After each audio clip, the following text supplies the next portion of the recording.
Why do people go bald? Why are baboons' bums red? What's a light year? Why do leaves go brown in the autumn? Why do monkeys like bananas? Why do some things glow in the dark? Why do animals not understand you? Why do my receipts fade after a year? Don't know the answer? Ask the Naked Scientists. Hello and welcome to this week's Ask the Naked Scientist with me, Sue Marchant, and Dave Ansell.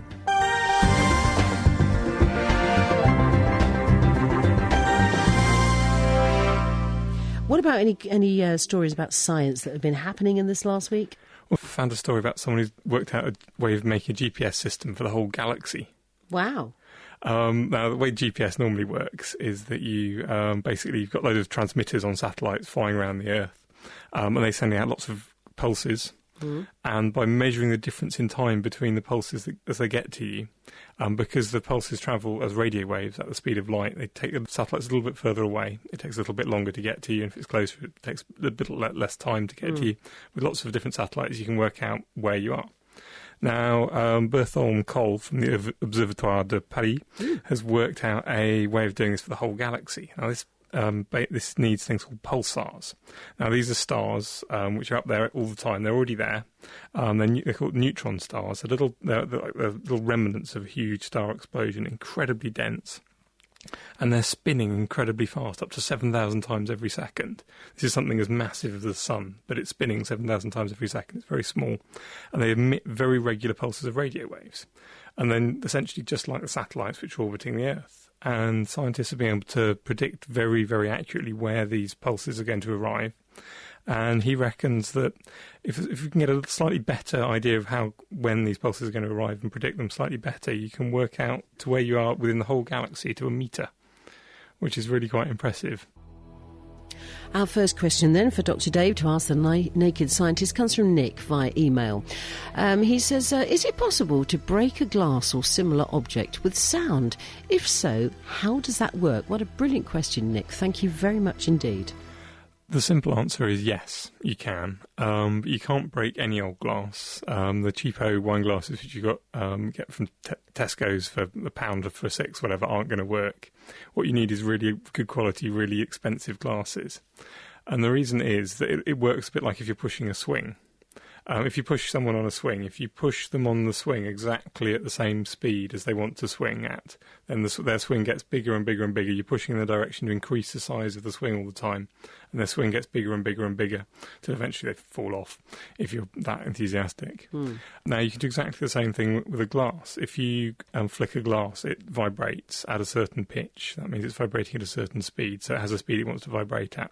So if you can vibrate it at that speed with some vibration, sound's a form of vibration, the vibration of the glass will get bigger and bigger and bigger. In fact, I've done this a few times. I've built several pieces of kit to do it.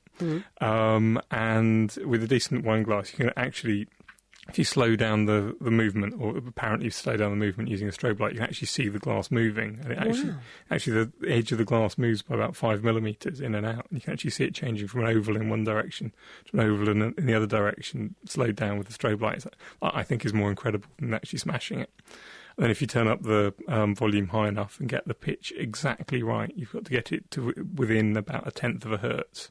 So 1 part in 600. So you've got incredibly good, really, really seriously get the pitch exactly right. And then this vibration builds up and up and up till eventually the glass can't take it anymore and it just shatters. Okay, all but right. Cheap glasses, if you ping them, they don't ping for very long. Real crystal. You need real crystal, which ping for a very, very long time, and that means that it doesn't lose much energy. Yeah. Because if it just pings for a short amount of time, it's losing energy.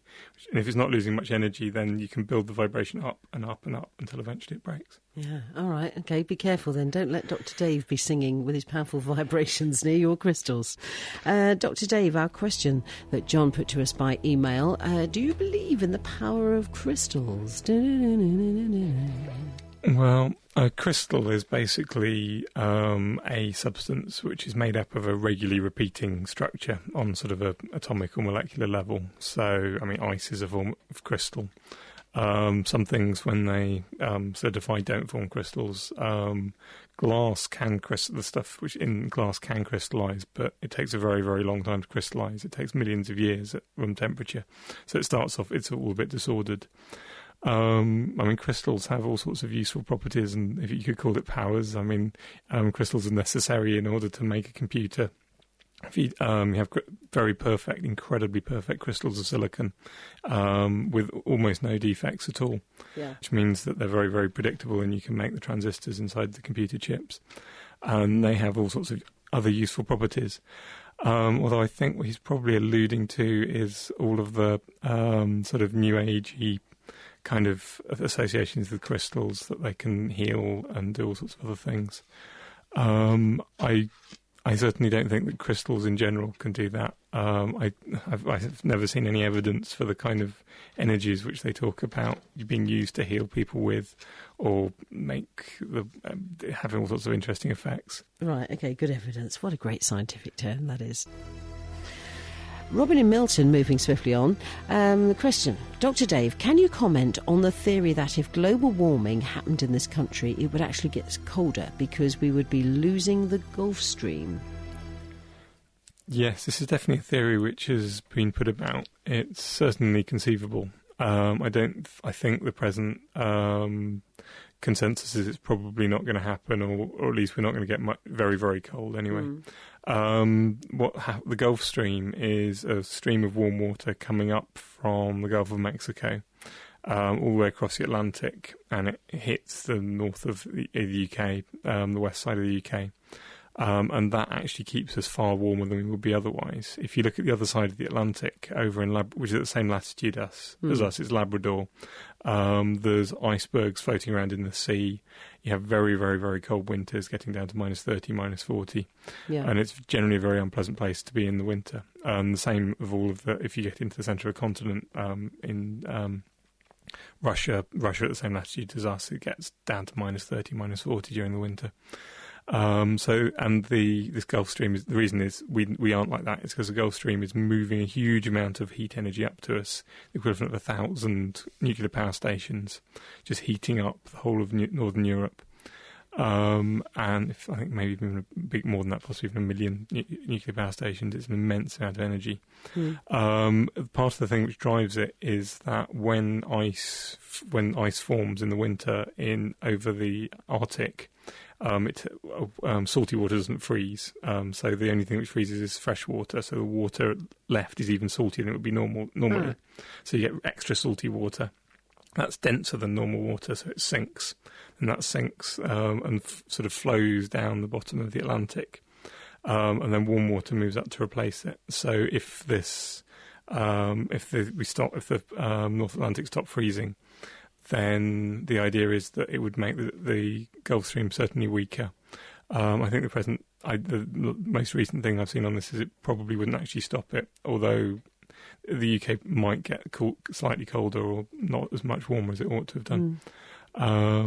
I mean, it's certainly possible. The whole thing, the problem with the climate is it's an incredibly complicated system, and if you poke it, it's very, very, very hard to predict what's going to happen. We can tell on a global scale roughly that if you put up lots of carbon dioxide, you get more heat trapped inside the Earth. Globally, the Earth is going to get warmer, but what's going to happen locally, it's almost impossible to predict, and that's one of the really bad things about global warming, because you can't predict 100 years ahead as what the climate's going to be. It might get wetter, it might get drier, in all sorts of different places. I mean, people have done incredibly huge computers to predict these things, but they don't really know, and that's actually one of the reasons why it's one of the best arguments I can see for trying to do something about it and try and stopping it. Sure. Because if you can predict what's going to happen, you can adjust, you can rebuild, you can start farming in other places and things like that. But if you don't know what's going to happen... All right, let's go to our next question here by email.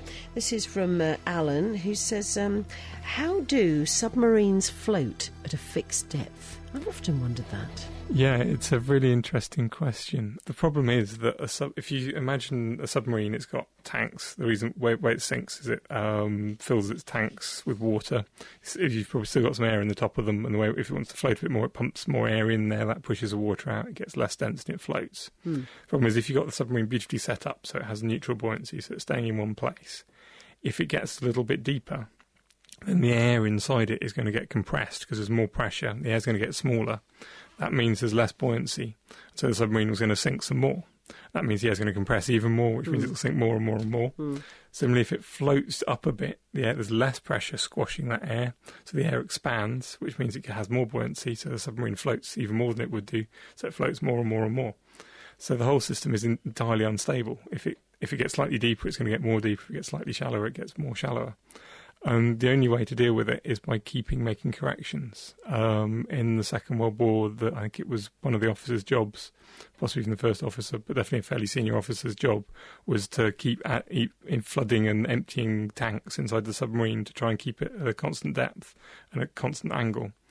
And he had to keep making adjustments all the time, otherwise you either float or sink.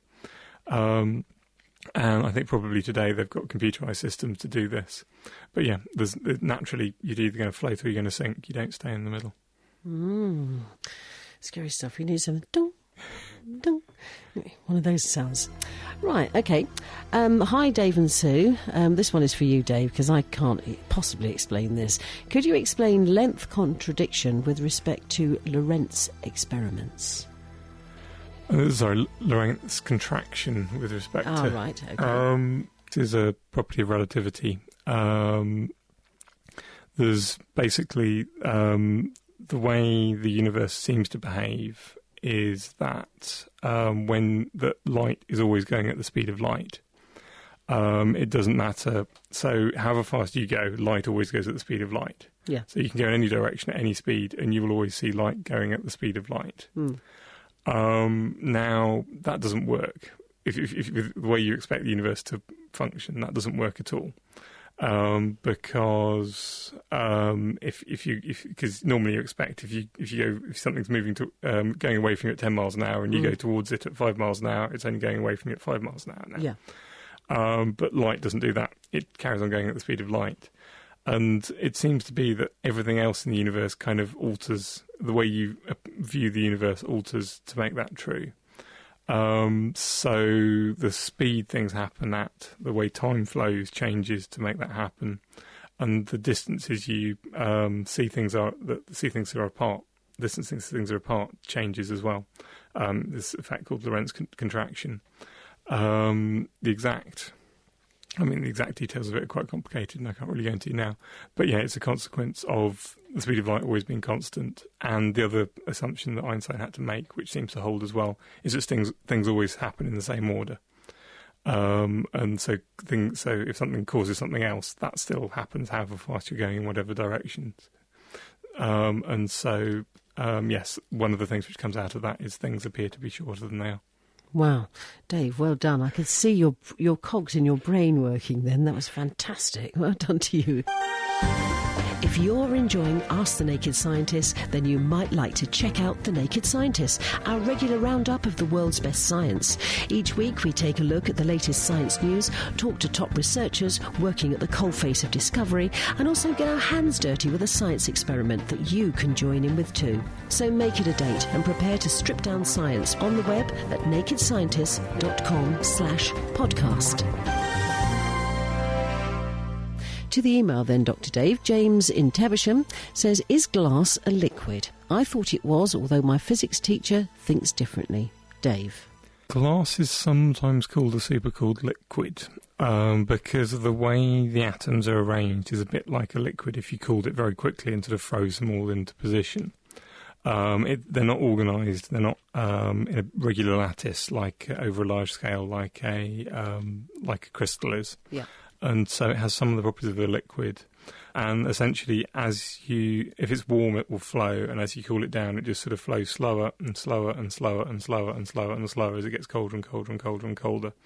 So in some senses, it is still a liquid in that it could still flow to some extent as a pane of glass. However, the rate at which it would flow is immensely slow. It would probably take millions, if not billions, of years for it to flow any distance you'd notice. In fact, in that period, it would actually naturally crystallise of its own accord quicker than it would flow. So you probably wouldn't ever see anything flowing. Some people say that if you look at old windows, the bottom of the windows are wider than the top of the windows. And they use this as an example for showing that glass is flowing. Actually, that doesn't work. It's a property of how they used to make the glass. Because the way they used to make window panes, and the reason why they could only make small window panes, was the only way they could make big flat pieces of glasses was basically by blowing a bottle and making it very flat. Basically making a big flat bottle and then chopping it up. Oh. And if you take a big flat bottle, any bit of glass you chop out coming from near the centre of the bottle is going to be thicker than at the outsides. So you don't have so the glass isn't the same thickness everywhere. So you're going to have a thick end and a thin end in your piece of glass. And people normally put the thick end at the bottom because it feels more stable.